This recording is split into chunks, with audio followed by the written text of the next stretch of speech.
હિના અને આપ જોઈ રહ્યા છો ઇન્ડિયા ન્યૂઝ ગુજરાતના મહત્વના સમાચાર।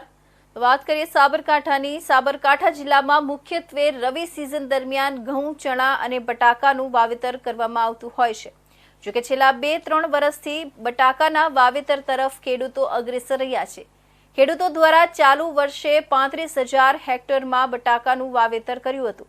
તે પૈકીના મુખ્યત્વે ખેડૂતોએ કોન્ટ્રાક્ટ ફાર્મિંગ થતી બટાકાનું વાવેતર કર્યું હતું, જેમાં કંપનીઓ દ્વારા ખેડૂતોને અલગ અલગ પ્રકારની હેરાનગતિ કરવામાં આવી રહી હોવાના કારણે આજે હિંમતનગર એપીએમસી માર્કેટિંગ યાર્ડ ખાતે બટાકા પકવતા ખેડૂતો મોટી સંખ્યામાં એકઠા થયા હતા। કંપનીઓ દ્વારા ખેડૂતોને લીલું બટાકું, બ્લેક સ્પોટ, વાડિયા સહિતની ક્ષતિઓ આગળ કરી ઉત્પાદનમાં કપાત આપતા ખેડૂતો કંપનીઓ સામે બાયું ચડાવી છે।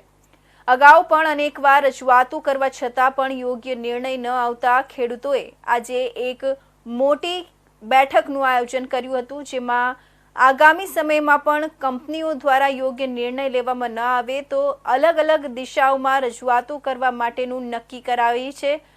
પ્રથમ રાજ્ય સરકાર સુધી રજૂઆત કરાશે અને ત્યારબાદ પણ યોગ્ય નિર્ણય ન આવે તો ખેડૂતોએ ધરણા કરવાનું પણ નક્કી કરી લીધું છે। ચાલુ વર્ષે સાબરકાંઠા જિલ્લાની અંદર 35,000 હેક્ટરમાં બટાકાનું વાવેતર કરવામાં આવ્યું હતું, જેની અંદર મોટાભાગના ખેડૂતો કોન્ટ્રાક્ટ ફાર્મિંગ કરતા હોય છે। પણ ચાલુ વર્ષે બનાવ એવા બન્યા હતા કે જ્યારે કંપનીઓએ બિયારણ આપવામાં આવ્યું તો બિયારણની અંદર ગુણવત્તા સારી નથી અને ગુણવત્તા ઘણો બધો ખરાબો નીકળ્યો હતો। ત્યારબાદ જ્યારે ખેડૂતોએ વાવેતર કર્યું તો વાવેતરમાં પૂરેપૂરું જર્મિનેશન મળેલું નથી। ત્યારબાદ હાર્વેસ્ટિંગ કર્યું તો હાર્વેસ્ટિંગની અંદર 8%થી લઈને 30% સુધી કપાત કરવામાં આવી છે અને બિયારણ જે એમની જે ગુણવત્તા સારી નથી, જેના કારણે ઉત્પાદન ખેડૂતોને મળેલું નથી। ખેડૂતોનું નોંધપાત્ર ઉત્પાદનમાં ઘટાડો થયો છે। તો અમે લોકોએ ઘણા બધા ખેડૂતોએ બધા ભેગા થઈને સંગઠન કરીને ખેડૂત ન્યાય યાત્રા સંગઠન બનાવ્યું છે, જેની અંદર 2800થી 3000 ખેડૂતો જોડાયા છે।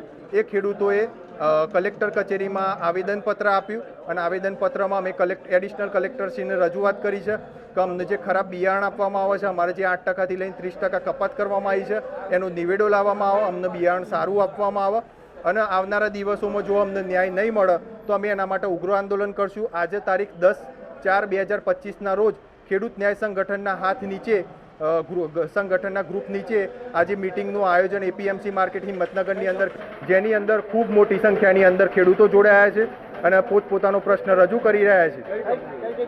કંપનીઓમાં ઇસ્કોન બાલાજી છે, મેકેન છે, હાઈફોન છે, સિમ્પ્લોટ છે, પેપ્સિકો કંપની છે, આવી ઘણી બધી કંપનીઓ છે જે મોટી સંખ્યાની અંદર કપાત કરતી હોય છે, 8%થી લઈને 30%, 40% સુધી। ઘણી કંપનીઓ કપાત કરીને પછી બિયારણ પણ શું કહેવાય સ્ટેટમેન્ટ, હજી ઘણા બધા ખેડૂતો એવા છે કે જેને કપાત કરવામાં આવી છે તેને સ્ટેટમેન્ટ આપવામાં નથી આવ્યા, હજુ સુધી બિલ આપવામાં નથી આવ્યા કંપની તરફથી અને એમને અધિકારીઓને રજૂઆત કરી અથવા વેન્ડરને રજૂઆત કરી અથવા કંપનીના માણસને રજૂઆત કરી તો કંપનીના માણસો એવું કહે છે કે હજી તમને 15-20 દિવસ પછી તમને બિલ મળશે અથવા તો કપાતનું મળશે અને કોન્ટ્રાક્ટ છે એ અંગ્રેજી ભાષામાં કરવામાં આવે છે। તો અમારી એવી રજૂઆત છે કે એમને ગુજરાતી ભાષામાં કરવામાં આવે અને અમારા સરકારશ્રીને એવું રજૂઆત છે કે અમારો મુદ્દો સાંભળવામાં આવે અને અમારે જલ્દીથી જલ્દી આ મુદ્દા માટે નિવેડો લાવવામાં આવે।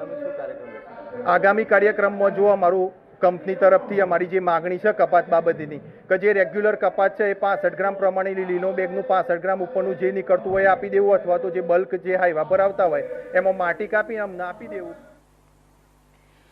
તો આ તરફ સમાચાર